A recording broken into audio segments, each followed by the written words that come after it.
ఇది కూటమి ప్రభుత్వం తప్పేనా? ఈసారి బడ్జెట్లో ఆంధ్రప్రదేశ్కి కేంద్రం 15,000 కోట్లు ఇచ్చిందని కూటమి ప్రభుత్వం గొప్పగా చెప్తోంది. మరోవైపు ఏపీని కేంద్రం అడ్డంగా మోసం చేసిందని, నిలువునా ముంచేసిందనే వాదన వినిపిస్తోంది. ఎందుకో తెలుసుకుందాం. కేంద్ర ప్రభుత్వంతో తలపడాలంటే సదరు నేతలు ఎలాంటి కేసులు లేకుండా ఉండాలి. కేసుల్ని ఎదుర్కొనేవారు కేంద్రంతో పెట్టుకోలేరు.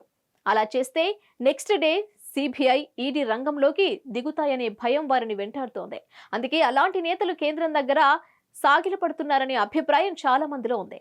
ఏపీలో కూటమి ప్రభుత్వం కేంద్రంలో ఎన్డీఏలో భాగస్వామిగా ఉంది. అందువల్ల ఏపీకి సంబంధించిన డిమాండ్లపై కేంద్రాన్ని ఏపీ ప్రభుత్వం గట్టిగా నిలదీయవచ్చు. కానీ అలా చేయట్లేదు. ఫలితంగా కేంద్రం ఏపీని అన్ని రకాలుగా ముంచుతుందనే వాదన వినిపిస్తోంది. తాజా బడ్జెట్లోనూ అదే జరిగిందా? ఈసారి బడ్జెట్ ని గమనిస్తే ఆంధ్రప్రదేశ్ కి కొన్ని వరాలు ఇచ్చినట్లు కనిపిస్తోంది. అంటే రాజధాని అమరావతికి 15,000 కోట్ల ప్రత్యేక సాయంతో పాటు ఆంధ్రప్రదేశ్ పునర్వ్యవస్థీకరణ చట్టానికి తమ ప్రభుత్వం కట్టుబడి ఉందని ఆర్థిక మంత్రి నిర్మలా సీతారామన్ ప్రకటించారు.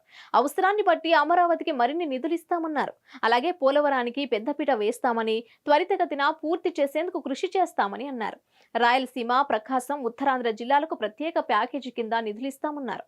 విశాఖ, చెన్నై కారిడార్లో, కప్పర్తికి హైదరాబాద్, బెంగళూరు కారిడార్లో ఓర్వకల్లుకు నిధులిస్తామన్నారు. ఇవి సరిపోతాయా?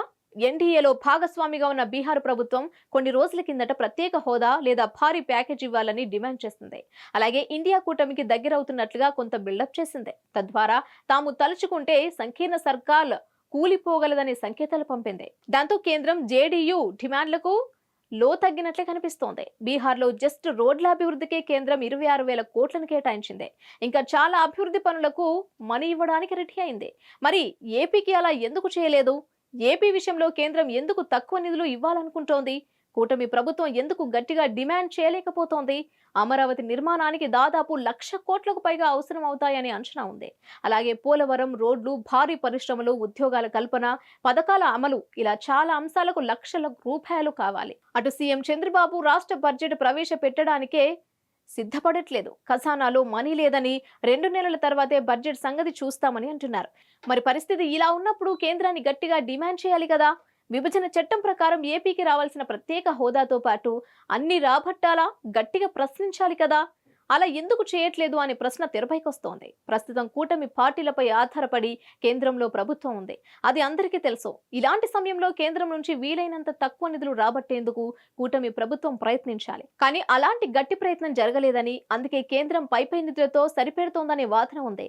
బీహార్ ప్రభుత్వం గట్టిగా నిలదీసింది కాబట్టి ఆ ప్రభుత్వానికి ఎక్కువ నిధులు కేటాయించారనే టాక్ వస్తోంది. ఇక ఈ ప్రకటించిన నిధుల్లో నిజంగా ఎంతవరకు ఇస్తారనేది మరో అంశం. ఎందుకంటే బడ్జెట్లలో చెప్పినవి కొన్నిసార్లు అమలు చేయరు.